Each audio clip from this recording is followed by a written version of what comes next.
Good evening, everyone. I'm Kevin Hodge. Tonight on your WZMQ 19 News, President Trump announces plans to meeting with Vladimir Putin in an effort to stop the war in Ukraine. Plus, county commissioners from across the Upper Peninsula take part in an annual meeting in Harris. And nonprofits in the region are having a collaboration of their own. We'll tell you how they're working together at the Connect and Grow Conference. Your 19 News at 11 starts now. Live from the UP, this is WZMQ 19 News at 11.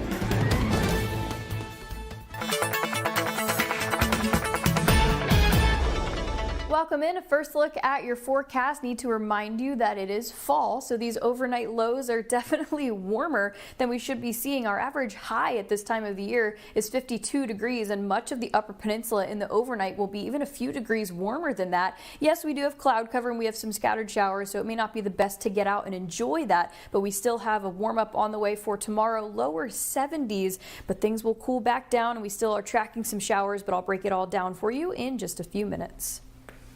Kelly, thank you. Leading off tonight, with a ceasefire in Gaza holding, President Trump turns his attention to the war between Russia and Ukraine. Erica Brown has the latest from the White House.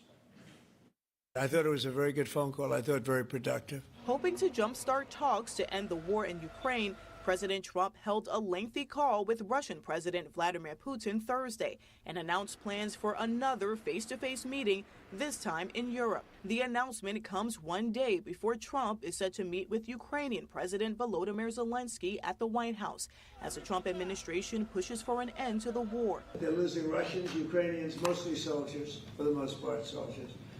And we think we're going to get it. We hope we're going to get it stopped. President Trump's last face-to-face with Russian President Vladimir Putin on American soil ended without a breakthrough, and Ukrainian President Volodymyr Zelensky has repeatedly claimed Russia was not serious about peace.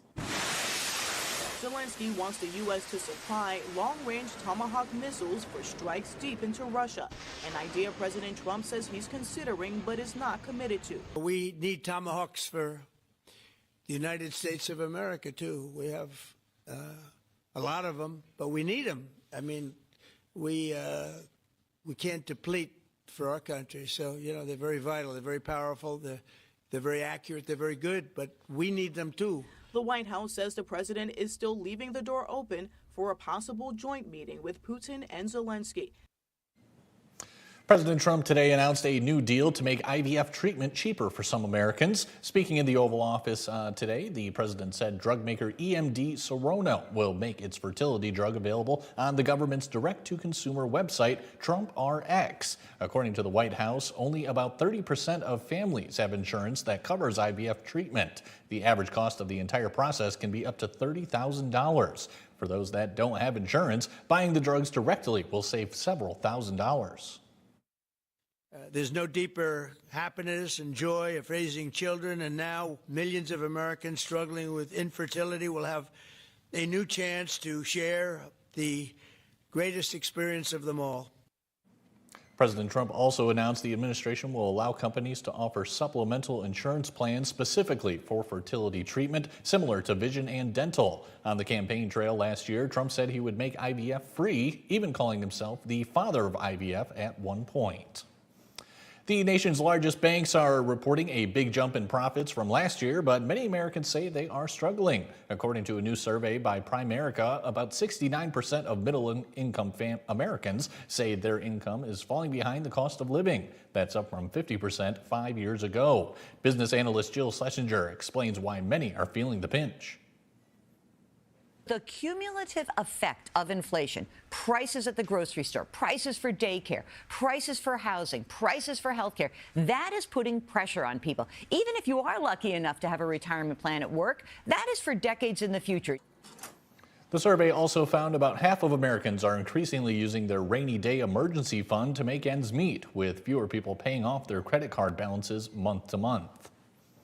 Counties across the Upper Peninsula are getting a major funding increase for local road and bridge repairs. The new state budget includes more than $2 billion for local infrastructure, and the UP alone will receive about $30 million more than last year. Marquette County will see the largest boost at over $4 million, followed by Chippewa and Houghton counties. UP lawmakers say the increase is long overdue. The Upper Peninsula had at least a 35% increase in road funding over last year. And like you said, some counties even had more. The funding is expected to help local road commissions tackle backlogs and make travel safer across the region. You can find all the UP numbers on our website, WZMQ19.com. This week, local leaders from every UP county are gathering in Harris to discuss the issues impacting their constituents. Our Escanaba reporter Lily Simmons has more. The Upper Peninsula Association of County Commissioners brings commissioners together twice a year at the Island Resort and Casino. UPCAP puts on an annual conference for the commissioners and how we can better serve the community and our constituents that we manage their tax funds. A topic that appears on the agenda more than once is mental health. Pathways Community Mental Health talks specifically about how it relates to law enforcement. The needs of the community are better served if people with serious mental illness, emotional disturbance, or developmental disabilities who commit crimes are given effective and humane treatment in the mental health system rather than the criminal justice system. Mental health care, along with the money needed to make it possible, has become a pressing issue for many local boards. It's a mandated service that counties have to provide, and the state has had trouble funding certain programs and how we best serve our constituents, so it's been a topic for several years now. Other agenda items include veteran service advocacy, updates on the Line 5 tunnel project, and the latest information on new laws from the Michigan Association of Counties. It's a chance for us to see our local legislators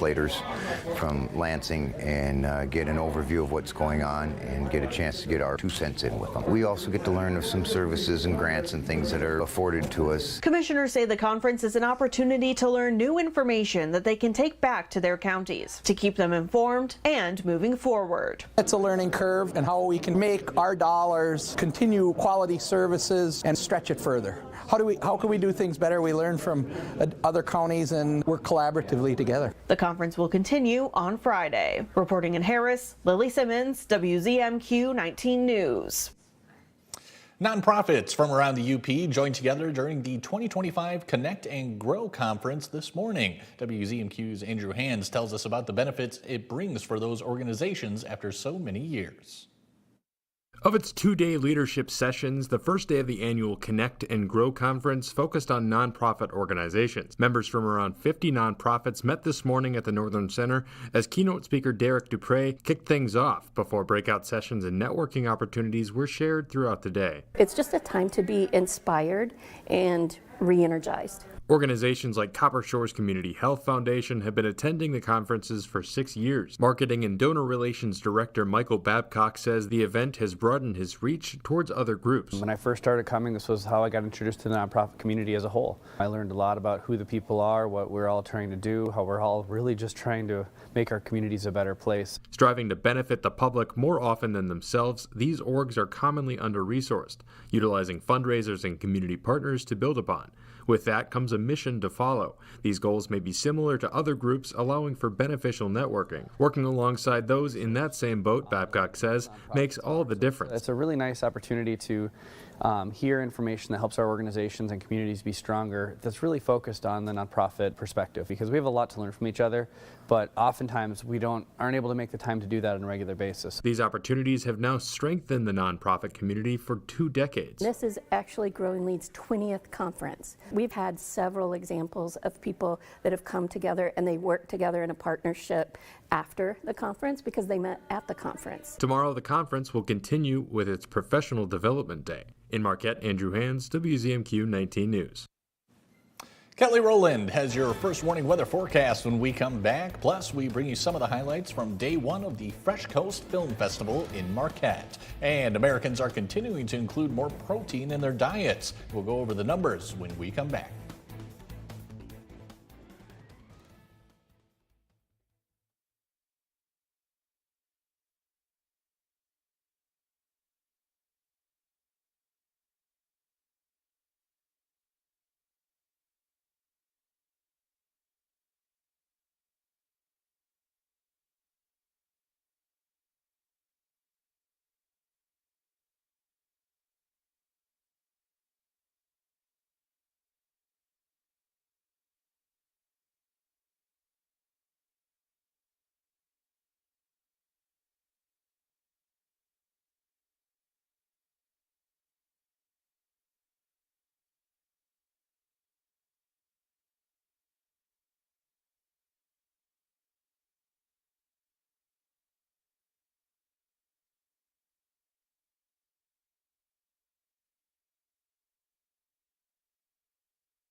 Now, WZMQ TV 19 First Warning Weather with meteorologist Kelly Rowland. Welcome back. We're getting ready for our Friday, which basically means it's the weekend. Today we did hit 58 for that high temperature. The average is 52. So it was still pretty comfortable today. There might have been a few raindrops or two, but the moisture also does help with bringing out those vibrant fall foliage colors before we get past that peak time. But as always in this transition of seasons from summer to winter, especially in the Upper Peninsula, it's going to be a little bit all over the place. That's what we have going on for the next 5 days. If we call it a roller coaster, it's not necessarily going to be up and down, up and down. It's going to be kind of that steady cool down. Tomorrow we'll see likely some lower 70s, so well above that average, and we'll get back down to some more fall-like conditions by Sunday. But still, I mean, if you don't have rain at a particular moment, it may be a bit cloudy, but get out and enjoy some lower 70s because they will be hard to come by the closer and closer we get to winter time. But this is what we're looking like for tomorrow. We'll likely start off pretty dry, maybe some lingering showers from these overnight showers that we have right now,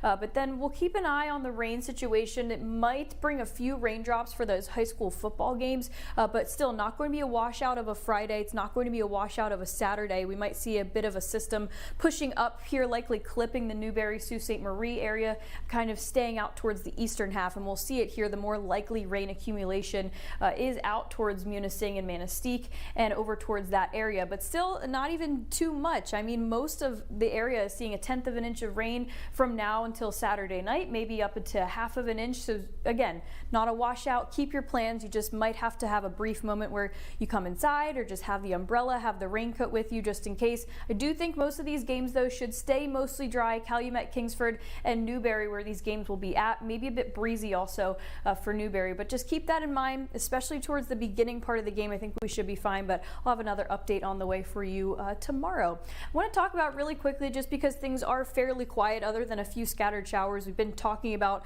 some global issues. This is something that is going to be impacting the coral reefs even more very soon. There are some signs of irreversible global impacts just with the temperature of the globe increasing over the years. Even 1.2 degree increase creates 90% loss of the coral reefs, and that's important because the coral reefs support 1/4 of all marine species. So once you take out a part of an equation, essentially think of that Jenga piece. If you take it out, it kind of breaks the integrity of an ecosystem. So this is just something to think about, especially if things are fairly quiet here locally. This could become a big issue, and there are some things that humans can do to try to help it out, but bleaching and ocean acidification, I mean, that's just the earth being the earth sometimes. But let's bring it back here locally. We're warmer for tomorrow, maybe a drop or two. Get out and enjoy on your lovely Friday. We'll go into the weekend continuing to be on that cool down, upper 60s and then lower 50s, and maybe a bit of a warm up again by the time we start off this upcoming Monday. Kelly, thank you very much. If you're looking for a unique and entertaining experience this weekend, look no further than Matson Lower Harbor Park in Marquette. Our own John Truitt has a look at day one of the Fresh Coast Film Festival. For 9 years, the Fresh Coast Film Festival has been bringing the best in documentary filmmaking to downtown Marquette. The idea for this unique collection of documentaries came from the same mind behind Platter Day, Bugsy Saylor, whose vision created what many are considering to be among the best film festivals in the Great Lakes region. This has come such a long ways from 3 guys sitting around a coffee table with this dream. And we're 9 years in. Opening night, we've got standing room only with record ticket sales and record number of filmmakers in attendance, so couldn't be happier. An annual documentary film festival celebrates the outdoor lifestyle, water-rich environments, and the resilient spirit of the Great Lakes and the Upper Midwest. It showcases environmental and cultural films and provides a beautiful venue for visual storytelling. There's something for everybody at Fresh Coast. We think people should take the chance. We promise that you'll be inspired. You might cry a little, you might laugh a little, and we want that whole spectrum of emotion. The festival also includes guided outdoor activities, filmmaker panels, and local food and brews. The event brings together filmmakers, storytellers, adventurers, and enthusiasts for the 4-day of films and outdoor recreation. But everything's about documentary, storytelling, everybody connects with some of these films. So it's stories that are in our own communities and neighborhoods. The festival is held in various venues across the area, and with over 80 films on a variety of subjects, there's a film for everyone's taste. In Marquette, John Truitt, WZMQ 19 News. America's protein obsession is going strong. According to one report, 61% of consumers increased their protein intake last year, and brands are meeting that demand. Adam Yamaguchi hits the supermarket. To these days, protein chips. If you've walked into a supermarket lately, it's hard to miss. Protein is everywhere. I can eat a whole bag. Let's be careful, because while they have high amounts of protein, they're also still high in sodium. Yassi Ansari, clinical dietitian at UCLA, is helping me make sense of the dazzling, often confusing array of protein touting labels. Before I even know this is yogurt, I just see protein, 20 grams, and then it happens to be yogurt. New protein Eggo waffles. This is when you know the craze has really hit. Pancakes and waffles. Big on protein, low on sugar. What is actually good for you? Like, are protein snacks, protein bars, protein chips? What I encourage people to do is not to be relying on these products and consuming them in moderation instead. But how much do we actually need? Government guidelines suggest most adults aim for about 0.8 grams per kilogram of body weight, or about 54 grams for someone who weighs 150 pounds. Americans on average already consume over 74 grams every day. You want to look for high quality sources. So those are, generally speaking, animal protein. Now, another way to do this is by combining beans and grains and making it a full meal. As Americans demand convenience, food manufacturers have been quick to respond. Protein is now a $114 billion industry and growing. Starbucks recently added protein boosters to its drink menu. We're seeing that influencers, fitness professionals, they're all encouraging more protein after lifting. All that added protein, though, can come with a bit of sticker shock. 13 grams of protein in pancakes. The protein version is more expensive. Then choose the one that fits your budget and add a protein, yogurt, or an egg. For children, protein provides the building blocks for muscle, bone, skin, and hormones. In older adults, it's necessary for strength, bone density, and reducing injury. Mike Ludlam is next with a look at sports. He'll bring us some more volleyball highlights. Tonight saw Jeffers taking on Nagani. We're back in 2 minutes.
One, two, three, 4 and 5 and 6 and 7 and 8 and 9 and 10.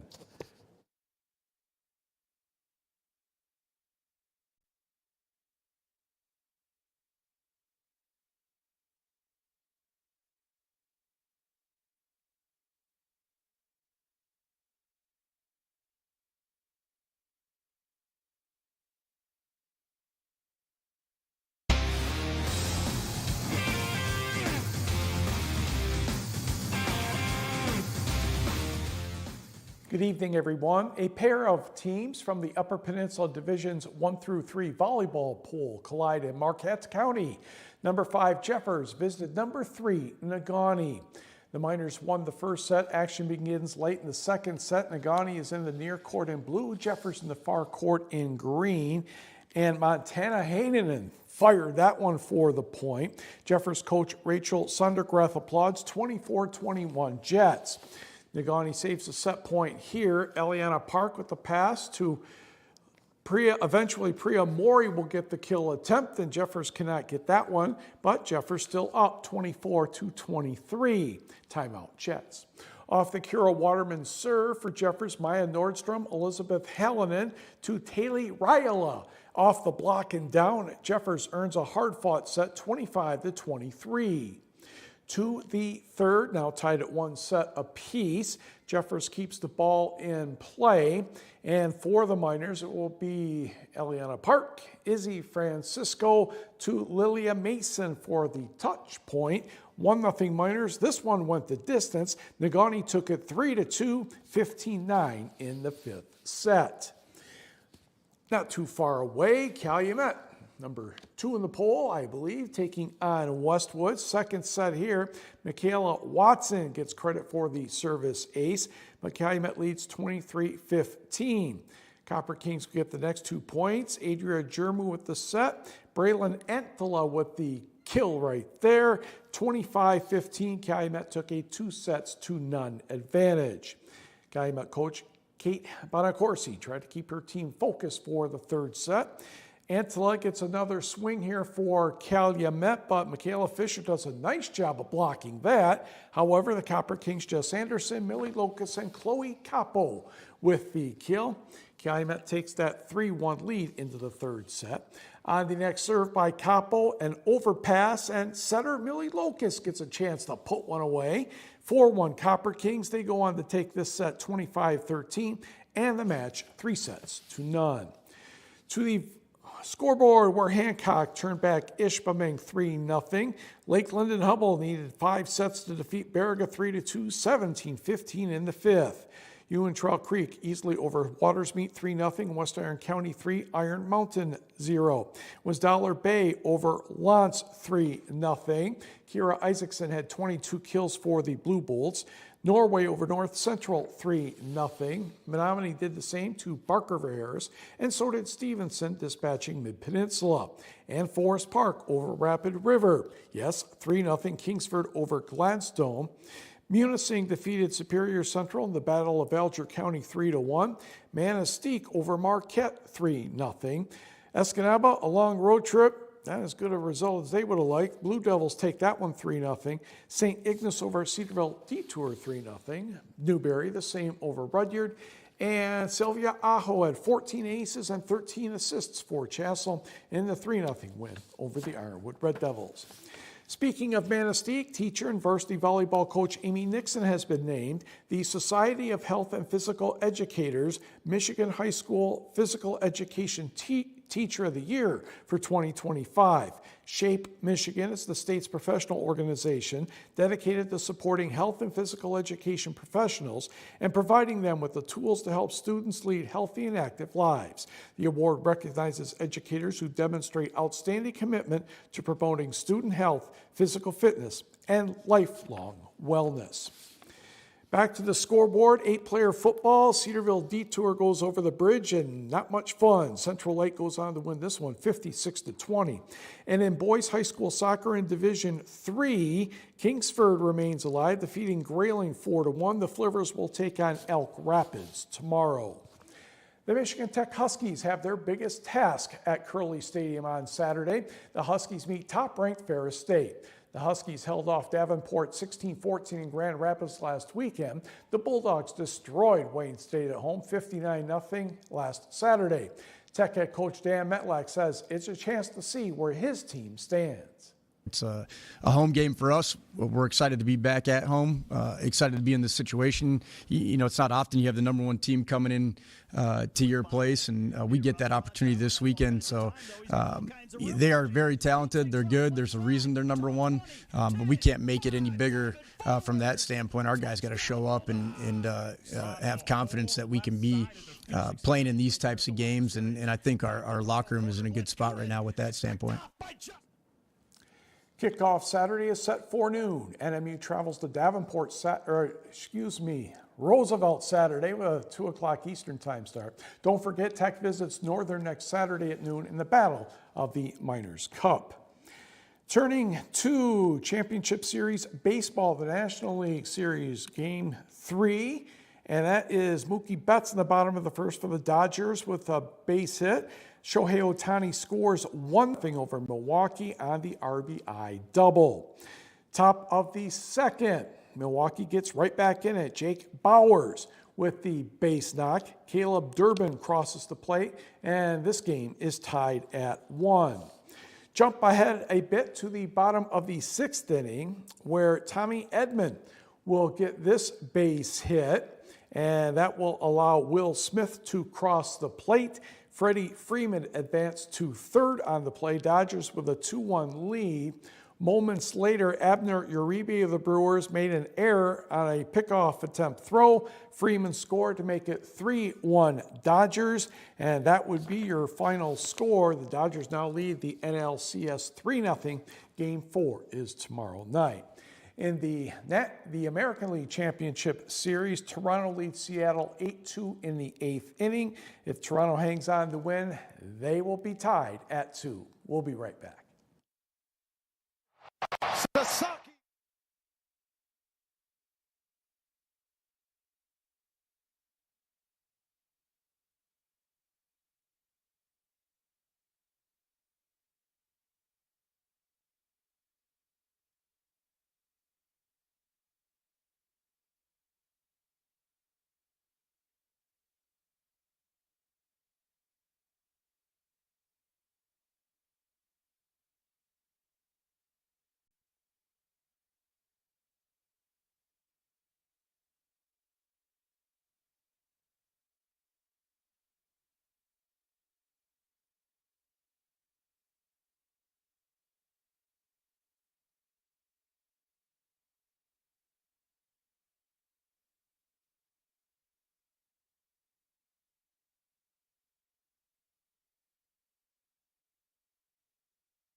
And a final look at your forecast. We have a bit of a warm up coming our way, especially for tomorrow before we cool things back down. We're already starting to see it into the overnight. These temperatures, the lower 50s, this is closer to what our daytime highs should be for this time of the year, and we'll still hang on to upper 50s out towards Ontonagon and Ironwood for tonight with some cloud cover and some scattered showers, and an even better warm up on the way for tomorrow. You'll likely get to the lower 70s, maybe out towards the eastern half. We'll have some extra cloud cover. You might be hard pressed to see the 70s 70s, but still well above average for everyone across the Upper Peninsula. We get most of the showers out of here for Friday afternoon. Shouldn't really impact those high school football games all too much. I'll keep an eye on it and have an update for you for tomorrow. But we will go back and forth in terms of clear skies and then rain, clear skies and then rain. It'll be a bit of a seesaw, tug of war in terms of those sky conditions, but it won't be for the temperatures. Will warm up and then we are back down to the 50s by your Sunday, carrying into this upcoming week.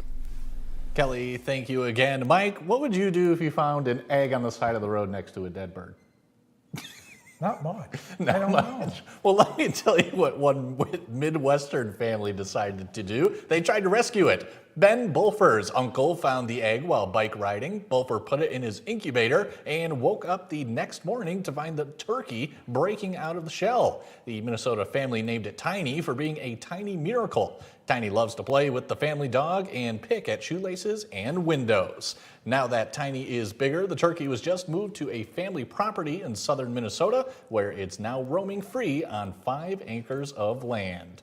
I can't believe that was a much better answer. That was a much better. I can't believe you didn't say that, Yeah, Mike. you're right. Cincinnati has defeated Pittsburgh 33-31 despite 4 touchdown passes by Aaron Rodgers.